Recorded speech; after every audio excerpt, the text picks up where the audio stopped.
Je propose maintenant de passer la parole à Saskia Bricmont, qui est, je rappelle, eurodéputée belge écologiste et qui va nous parler peut-être plus du pouvoir politique en lien avec les conditions de détention, avec ce qu'il est possible de faire. Je vous laisse la parole, je vous remercie. Merci beaucoup à toutes et tous et merci pour cette invitation virtuelle, mais néanmoins, c'est d'être là et d'entendre aussi les interventions précédentes. Je suis aussi belge et donc c'est intéressant d'avoir ces informations et de pouvoir comparer la situation en Europe parce que ce sont des données qui manquantes quand on travaille à l'échelle de l'Union européenne. Alors, au niveau européen, la question fondamentale qui saute aux yeux, c'est ce que Mme Berkin, les condamnations par les juridictions internationales qui sont de plus en plus fréquentes. On a les jugements pilotes de la Cour européenne des droits humains, le comité contre la torture, les rapports des Nations Unies, et malgré tout, on voit que la tension politique reste marginale et très souvent derrière, il y a bien évidemment le nerf de la guerre qui est la question du financement. En Belgique, on parle, et dans d'autres pays, d'une faillite du système pénal et pénitentiaire. Les mots sont durs, mais ils traduisent, ils reflètent qui n'est pas digne d'un état de droit. Et donc, mon travail part de là. La question fondamentale que je me pose en tant que députée européenne, outre les questions de droits des détenus, c'est la question de l'Union européenne comme espace de protection des libertés fondamentales, alors que la détention est véritablement une honte. Une honte, et donc comment développer un véritable espace de liberté, de sécurité et de justice si les droits des personnes détenues ne sont pas respectés et pas harmonisés non plus à l'échelle de l'Union européenne. Et donc là, on touche au cœur de la coopération judiciaire européenne. Quand il est question de détention, je ne pense pas uniquement aux prisons, aussi aux maisons, bien sûr, ça a été dit, aussi aux personnes qui sont détenues dans le contexte migratoire et dont la situation n'est pas plus. Alors, il y a la question des droits fondamentaux, de l'état de droit qui est en jeu et du développement de la coopération et judiciaire. Et ça touche éminemment au rôle que l'on veut, à la place que l'on veut donner la justice dans nos sociétés, qui passe par une réforme de la détention, des conditions de détention, mais aussi plus globalement des peines, des sanctions. Donc, c'est un autre sujet que c'est évidemment important de le lier. Alors, le cadre européen est bien évidemment différent de celui du Conseil de l'Europe. L'action de l'Union européenne en matière sur essentiellement le traité de Lisbonne, qui a renforcé les pouvoirs du Parlement européen en matière de coopération judiciaire. Mais dans ce contexte-là, la plupart des mesures de coopération judiciaire en matière pénale sont adoptées dans un cadre législatif classique, la procédure législative ordinaire, soumise au contrôle juridictionnel de la Cour européenne de justice. Certaines particularités héritées de avant Lisbonne restent en application. Et donc, la Commission européenne partage son pouvoir d'initiative avec les États membres. Au moins un quart de ses compétences sont partagées. Et donc, le Parlement, dans ce cadre-là, est simplement consulté sur les mesures spécifiques de coopération judiciaire en matière pénale. Ensuite, ces mesures sont adoptées à l'unanimité. On sait à quel point l'unanimité peut être bloquante des États membres. Donc, on voit que ces questions restent fondamentalement des compétences régaliennes des États membres qui ont du mal aussi à lâcher ces compétences et à laisser l'Union européenne proposer des législations harmonisées. Donc, on touche à la souveraineté des États dans ces sujets-ci.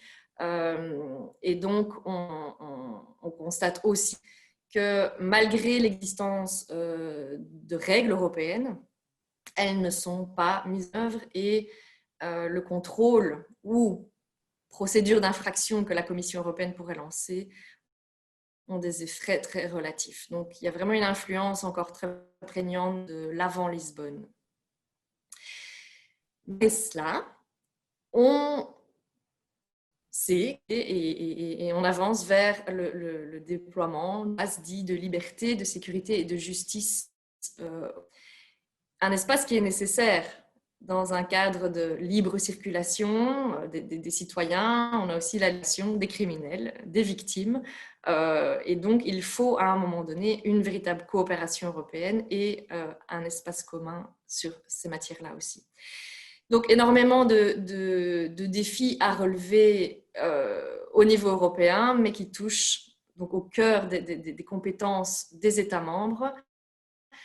De départ, le point de départ qui est le principe de reconnaissance mutuelle des jugements et des décisions judiciaires. Et ça touche aussi aux mesures qui visent à approcher les législations des États membres dans plusieurs domaines. Donc, des mesures spécifiques ont été adoptées au niveau européen pour lutter contre la criminalité transnationale, pour veiller que les droits de victimes, des suspects, des détenus soient protégés dans l'Union. Donc, il existe déjà des directives en matière. Et au niveau de l'Union européenne, les lieux de détention, pour moi, se posent principalement dans la réflexion que l'on mène autour de la coopération judiciaire. Donc, je vais y revenir dans une minute. Et donc, base légale, parce que je pense que c'est important de rappeler un peu ce qui existe déjà pour savoir où on doit aller. Il existe plusieurs directives sur le droit des victimes. Une directive jetée en 2012 et des directives qui sont plus ciblées, la traite ou la pédocriminalité, par exemple. Des directives adoptées entre 2010 et 2016, 6 directives qui touchent aux normes minimales communes dans le cadre des procédures pénales. Donc qui visent à assurer un accusé soupçonné d'infraction, la question de l'accès aux avocats, ou encore des enfants, donc de l'accès à un interprète et la question de la place des enfants. En lien avec la question de l'action, il y a 2 textes qui ne traitent pas exclusivement à cette problématique, mais qui, pour moi, est prêt. C'est la question du mandat d'arrêt européen, qui est en cours de discussion actuellement au niveau du Parlement, qui a sans nul doute un impact sur les conditions de détention en Europe, et le cadre européen pour le transfert de prisonniers, qui permet à une personne de purger sa peine dans son pays d'origine.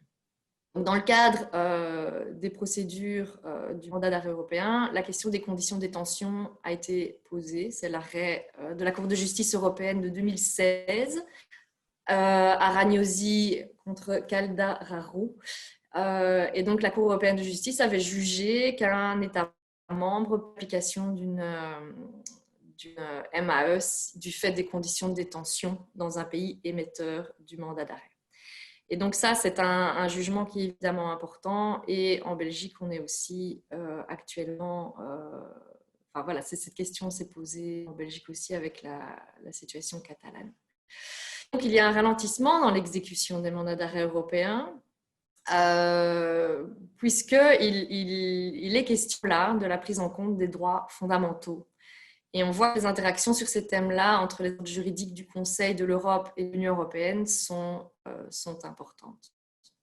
Donc, mis à part des biais indirects, c'est vrai que la question des droits des personnes en détention constitue en termes législatifs un angle mort, un angle de la législation européenne. Il n'y a pas de provision spécifique sur le droit des personnes en détention. Mis à part le lien et les droits que l'on fait avec les droits fondamentaux. Et par détention, donc je rappelle que c'est aussi dans le contexte migratoire, il n'y a pas, par exemple, d'accès harmonisé d'accès à l'avocat. Pas de normes européennes qui l'imposent. Faire, sur quoi on peut travailler. Est-ce que pour autant le Parlement a de compétences? Non.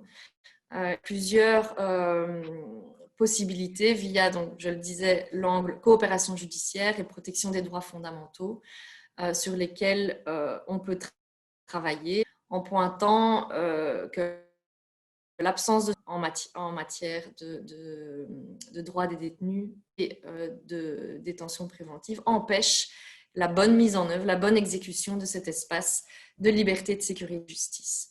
Et donc, on a vraiment un rôle de plaidoyer à mener avec plusieurs outils qu'on a à notre disposition. Et sans entrer dans une de ces outils, je vais quand même en mentionner quelques-uns pour que vous voyez où on peut agir. On a aussi, en tant que parlementaires qui avons envie d'avancer sur ces dossiers, besoin de la société civile, besoin de vous pour attirer l'attention politique sur ces questions. Résolutions comme qui font référence à la condition de détention en Europe, dans les rapports annuels sur les droits fondamentaux de l'Union, par exemple. Ça, c'est une première chose. Il y a l'initiative du Parlement européen en 2015 sur les prisons et les conditions de détention en Europe. En 2017, un point d'attention a été mis sur les femmes et les publics vulnérables. Des événements ou des audits tenus dans le contexte parlementaire. Donc, j'ai organisé avec ma collègue Diana Riba un webinaire sur les conséquences de l'épidémie sur la situation de prison, avec la présence du commissaire Reinders, qui est, en tout cas, qui semble enclin à travailler sur le sujet. Des parlementaires, évidemment, on peut aussi en déposer, envoyer des courriers officiels. Donc, on a envoyé en avril, j'ai pris l'initiative d'envoyer un courrier avec 60 collègues du Parlement européen et la Commission par rapport aux restrictions des droits du fait de la pandémie. Et donc, ça fait à nouveau écho avec la situation qui est à nouveau problématique avec la résurgence du Covid et le fait qu'on retombe dans les mêmes travers en fait qu'au début du confinement.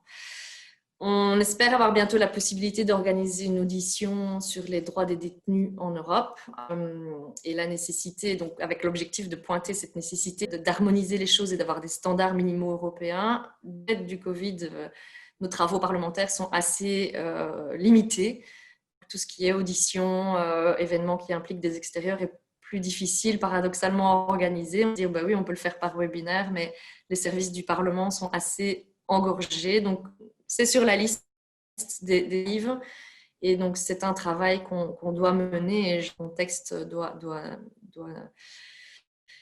conscience qu'il y a urgence en la matière. Alors, il y a le travail en cours que je mentionne sur le mandat d'arrêt européen, qui est un dossier fort politisé autour de la question catalane et qui comprend tout un volet relatif aux conditions de détention et aux droits des personnes en détention. Et là, c'est Gwendoline Delbos-Corfield, qui est de votre belle région, qui est en charge de ce dossier. Des amendements ont été déposés au dossier sur ces questions. Il est en cours et le vote est prévu d'ici la fin de l'année.